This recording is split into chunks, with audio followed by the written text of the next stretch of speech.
Halo guys, selamat berjumpa lagi di channel Petani Bancin, channel yang selalu membahas tentang tips dan trik seputar pertanian.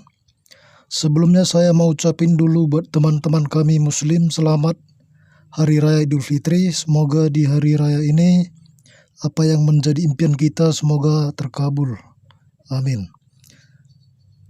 Baik, sesuai pembahasan kita hari ini, kita akan kasih solusi bagaimana sih tanaman kita bisa tumbuh subur. Nah, di video kali ini saya menguraikan 3 poin penting dalam budidaya tanaman hortikultura seperti cabai, tomat, kentang, dan lain-lainnya. Nah, yang pertama itu mengenai lahan. Apa yang dimaksud dengan lahan? Lahan adalah tempat media tanam atau tempat untuk bercocok tanam. Nah, yang betul-betul kita perhatikan di lahan ini adalah melakukan sterilisasi atau pembasmian patogen-patogen tanah yang dapat mengganggu pertumbuhan tanaman. Jadi kita harus betul-betul melakukan sterilisasi lahan dengan baik. Nah, di sini kita bisa menggunakan bahan seperti hidrogen peroksida. Kita campur dengan anfus yang mengandung jamur keberuntungan yang dapat menguraikan bakteri jahat dalam tanah. Diaplikasikan secara semprot atau disiram ya guys ya. Nah, kita masuk di bagian yang kedua yaitu pH tanah. pH sangat mempengaruhi perkembangan tanaman. Jangan Anda memberi pupuk asal-asalan jika belum tahu pH tanah kita ya. pH yang baik untuk bercocok tanam itu antara 6,5 sampai 7,0 ya. Jika sudah seperti ini, unsur hara apapun yang kita berikan akan terserap 100% optimal ya guys ya. Jadi usahakan pH tanah kita itu betul-betul mencapai angka minimum yaitu 6,5.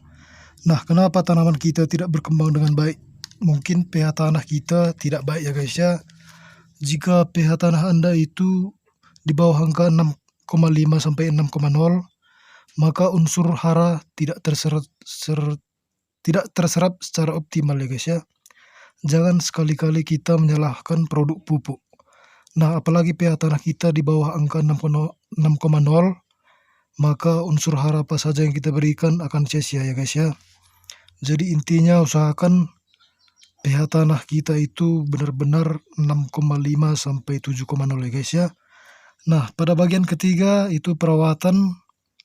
Di dalam perawatan ada 2 golongan, yaitu pengocoran dan penyemprotan. Oke guys, kita akan bahas satu persatu, yaitu pertama masalah pengocoran ya guys ya. Nah, pada bagian pengocoran, kebanyakan petani melakukan pengocoran asal-asalan ya guys. Kenapa saya bilang asal-asalan? Karena perbandingan tidak mengikuti anjuran pemakaian. Nah, pada intinya pengocoran yang sesuai itu adalah tergantung pada kondisi tanaman. Seperti contoh, pada saat pengocoran pertama itu kita hanya fokus kepada 3 bagian yaitu akar, batang, dan daun. Kita cukup kasih unsur hara yang dibutuhkan oleh akar, batang, dan daun. Kadang kita tidak tahu kita kasih unsur hara yang merangsang buah, bunga. Nah, pada bagian ini tentu tanaman kita akan stres atau pertumbuhan kurang baik ya guys ya. Nah, jika sudah mulai pembentukan bunga dan buah, baru kita kasih unsur hara tambahan untuk pembentukan bunga dan buah ya guys ya. Maka intinya pemberian unsur hara itu tergantung kondisi tanaman ya guys. Baik, yang bagian yang kedua yaitu mengenai penyemprotan. Kita harus betul-betul tahu serangan pada tanaman tersebut ya guys ya. Jangan sekali-kali kita melakukan penyemprotan asal-asalan. Kita kenali dulu serangan penyakit dan kita harus melakukan dosis sesuai anjuran ya guys ya. Seperti contoh, jika betul-betul terserang hama kutu atau trips, kita memang harus tahu obat apa yang cocok atau bahan aktif apa yang cocok untuk bagian ke sana guys ya. Jadi kita harus betul-betul paham tentang merek dagang dan bahan aktif yang dikandung obat tersebut ya guys ya, supaya tidak sia-sia. Oke guys, jangan lupa dukung channel ini.